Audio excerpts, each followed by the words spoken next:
राम राम बहन भाइयों माताओं, ज्ञान का 99 में आप सबका स्वागत है। आज मैं आपको कार्तिक महात्म का 9वां व 10वां अध्याय सुनाऊंगी कि कृष्ण भगवान के अध्याय सुनने से, कार्तिक महात्म सुनने से बहुत ही पुण्य मिलता है। 9वां अध्याय। राजा पृथु ने पूछा, हे ब्राह्मण, आपने कार्तिक व्रत के विधान वर्णन में तुलसी के मूल में विष्णु भगवान के पूजन की विधि बताई है, अतः मैं तुलसी की महत्ता के विषय में पूछने की इच्छा करता हूँ। तुलसी देवाधिदेव विष्णु भगवान को कैसे इतनी प्यारी हुई? हे नारद, इसे आप मुझे समझाइए, वह कैसे और कहाँ उत्पन्न हुई? आप सर्वज्ञ है, कृपा कर यह कथा संक्षेप में कहिए। नारद जी ने कहा, हे राजन, आप सावधान होकर तुलसी जी की महत्ता जन्म का प्राचीन इतिहास सुनिए। मैं कहता हूँ, प्राचीन काल में सब देवगणों और अंबादिक अप्सराओं से सेवित इंद्र जी शंकर भगवान के दर्शन निमित्त कैलाश पर्वत पर गए। वहां कैलाश पर पहुंचते ही सम्मुख भयानक दांत और मुख वाले भीम करता पुरुष को देखा। इंद्र ने उससे पूछा, आप कौन है? जगदीश वेरे शंकर जी कहाँ गए? इस प्रकार इंद्र के द्वारा बारंबार पूछने पर भी, हे राजन, उसने कुछ भी उत्तर नहीं दिया। तब वज्रधारी इंद्र क्रोध हो उसे फटकारते हुए बोले कि मेरे बारंबार पूछने पर भी तुम कुछ उत्तर नहीं देते हो, अतः हे दुष्ट, मैं तुमको वज्र से भी मारता हूँ। इस प्रकार कौन तेरा रक्षक है? इस तरह कहकर इंद्र ने उसे दृढ़ होकर वज्र से मारा। इंद्र के मारते ही उसकी गिरवा नीली तथा राख हो गई। रुद्र भगवान अपने तेज से इंद्र को जलाने लगे। ये कांड देखकर बृहस्पति ने सिंगर हाथ जोड़कर तथा इंद्र ने पृथ्वी पर दंडवत नमीभूत होकर सत्वन करना आरंभ किया। बृहस्पति जी ने कहा, हे देवों के अधिपति, त्र्यंबक, कपर्दी, त्रिपुरारी, शर्व और अंधकासुर वध करने वाले शिव जी, आपको मेरा नमस्कार है।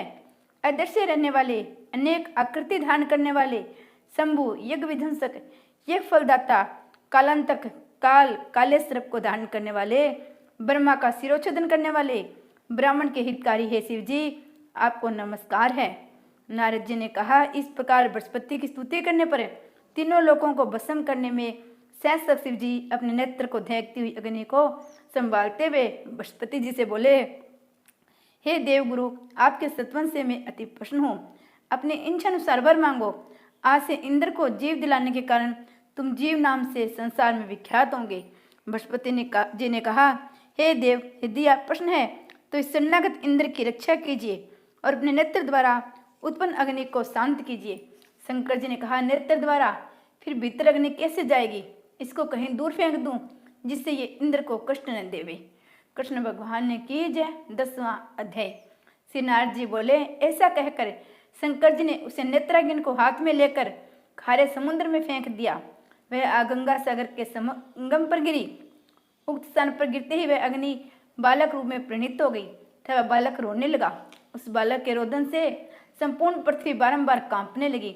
देवलोक आदि सत्यलोक सब लोकों में निवासी बुद्धिर हो गए। इस शब्द को सुनकर चकित हो ब्रह्मा भी वहां गए। और ये क्या है? वहां जाकर ब्रह्मा ने समुद्र के तट पर एक बालक देखा। तब ब्रह्मा जी ने ये वाक्य कहा, ये अद्भुत बालक किसका है? ब्रह्मा को आया हुआ देखकर था उनकी वाणी सुनकर समुद्र ने हाथ जोड़कर नतमस्तक को प्रणाम कर उस बच्चे को ब्रह्मा जी के अंक में रख दिया और कहने लगी, हे ब्राह्मण, ये लड़का गंगा सागर के संगम में उत्पन्न हुआ मेरा बालक है। हे जग के जन्मदाता, इस लड़के को जात कर्मादि संस्कार आप ही कीजिए। नारद जी ने कहा, समुद्र इस प्रकार कही रहा था कि समुद्र का बेटा ब्रह्मा जी की दाढ़ी पकड़कर बारंबार झकझोरने लगा। उस कारण ब्रह्मा जी के नेत्रों में आंसू भराए। किसी प्रकार ब्रह्मा जी ने अपनी दाढ़ी छुड़वाकर समुद्र से कहा, इसने मेरे नेत्रों में आंसू बाहर निकाले हैं, अतः इसका नाम जलंधर होगा। जहाँ से उसकी उत्पत्ति हुई है वहीं से इसकी मृत्यु होगी। नारद जी ने कहा, ब्रह्मा जी ने ऐसा कहकर वह शंकराचार्य को बुलाकर जलंधर का राज्याभिषेक कर दिया और नदियों के स्वामी समुद्र को बुलाकर ब्रह्मा जी अंतर ध्यान हो गए।